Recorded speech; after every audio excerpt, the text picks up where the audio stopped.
Is that masculine containment or control?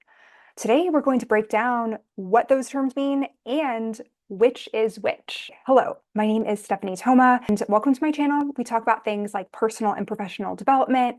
Sometimes there are some travel tips, original music, and today we are breaking it down whether you are classically masculine, whether you are classically feminine. We are going to go over both sides of the spectrum with both containment behavior and control behavior when it comes to masculinity. You may have seen a video that's related to this, toxic versus divine masculine video. I will link that below, but this one is another nuance. So to define the terms, masculinity that is more control focused, centered around having someone do something because you want them to do it. Control, right? We know what this is, and I'll give some examples in a moment. Whereas containment in a masculine sense is, you can almost picture it like a glass, so to speak. It's like, okay, the glass is here. You can pour water into it if you want, versus pour the water into it, right? There is a difference. It's kind of focused on the flow of being available for what is versus trying to force an outcome. I'll give you 3 examples here, and these are direct sound bites. I will start with the example that is more control masculine, and then we'll go into, if you are on the receiving end, how you can respond to this. And then we'll wrap it up with a better solution for both parties. The first is, you have to do this.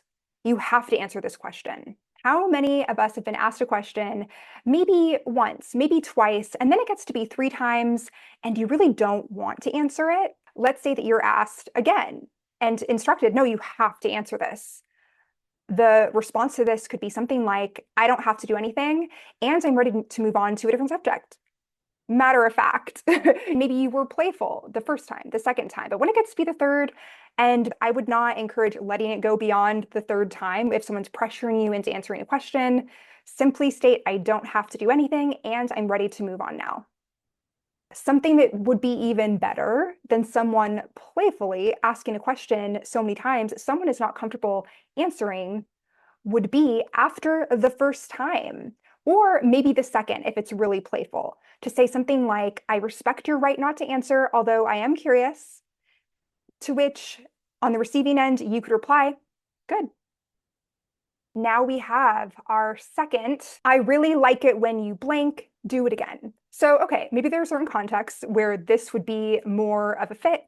However, this is in a conversational context. Let's say it's first meeting, first date, something like that. So let's say it's, I really like it when you smile, do it for me again, do it now. The response to something like this, that is a bid for control, would be something like, I smile when it feels authentic to me and might do it again if you're lucky. You can do it with a little wink or whatever you want. It can be flirty, it can be fun, but this is boundary setting. This is establishing how you want to be treated. And if you're the guy or the more masculine party in this scenario, what I want you to consider doing is, maybe you could stop after you say, I really like it when you smile. And you know what could happen? I bet the person that you're saying that to might actually crack a smile without you even needing to instruct them to do it. Providing this sense of containment where you're providing compliments, not necessarily to get a certain outcome, but to have a sense to open the door to get more of that thing by giving positive reinforcement for it, knowing that the person may do the thing again, or they may choose not to, and that is their prerogative. They have agency to decide. The third example of something that is more control-based than containment-based would be, I don't want you to get gassed up, but I was looking at you from across the room and I would have kicked myself if I didn't say hi to you. Or, I don't want you to get a big head, but you look really beautiful today. You know what these could do without the first part, the qualifier? Why is there a need to try to diminish the likelihood that someone will feel a sense of inflated confidence based on a compliment that you give them? That shows that the person saying this phrase maybe has low self-confidence and potentially cannot handle a confident counterpart. Maybe there's this fear that, oh, I'll be found out and you'll know that you're better than me, but you're not. So wait, listen to this first. Don't get a big head. But here's the compliment. If you are on the feminine receiving end of this, you could gracefully let it slide and say, oh, thank you, right? That's one way. And just make a mental note, that's something to be aware of. Or if you wanted to, you could always say, oh, wait, why don't you want me to get a big head?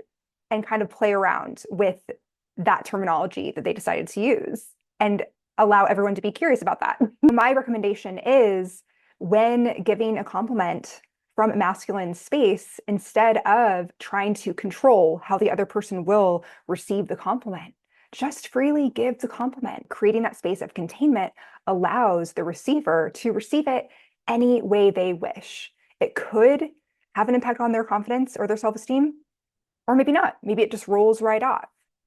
All right. So I'm curious, has anyone ever said any of these things to you, either on the control side or the containment side in your dating experiences? How did you react? Did you say one of these things? Do you wish maybe you said one of these things? I welcome a dialogue below. I trust that you found at least one thing to consider as you are considering either how you're showing up in a masculine sense or how you are being receptive to the masculinity in your life. Wishing you a wonderful day. Until next time.